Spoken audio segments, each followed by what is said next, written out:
Dalam sejarah justru membuktikan bahwasanya setiap episode-episode yang terjadi itu melibatkan para munafik, melibatkan para pengkhianat. Sejarah Indonesia juga sama, Mas.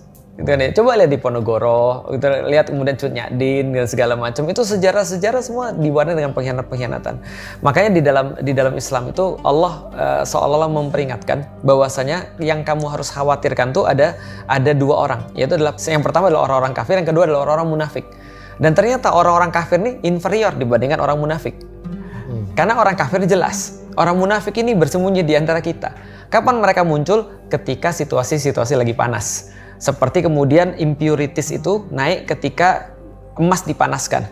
Maka kemudian ya kenapa orang memanaskan emas kan supaya kotoran-kotorannya kan hilang ya. Nah, naik ke atas. Nah, itu ketika sama kayak kemudian di zaman-zaman juga sama. Nah, ketika zamannya Abdul Hamid, Freemason atau orang-orang Yahudi ini mengambil peran yang sangat besar memang dalam keruntuhan Utsmani. Dan memang akhirnya ya pengkhianat-pengkhianatnya selalu dari dalam. Kenapa mereka berkhianat? Nah, mereka berkhianat cuma bisa ya karena kalau nggak tahta, kalau nggak harta, ya karena wanita. Itu aja. Tapi nggak ada orang yang berkhianat karena keimanan tuh nggak ada. Makanya sebenarnya kalau aku berpikir, andai kan pemimpin itu mau tahu tentang bahaya-bahaya, mereka akan tahu bahwa bahaya paling besar itu adalah salah satunya pengkhianatan. Dan untuk menanggulangi itu, orang bisa pakai agama supaya tidak ada pengkhianatan.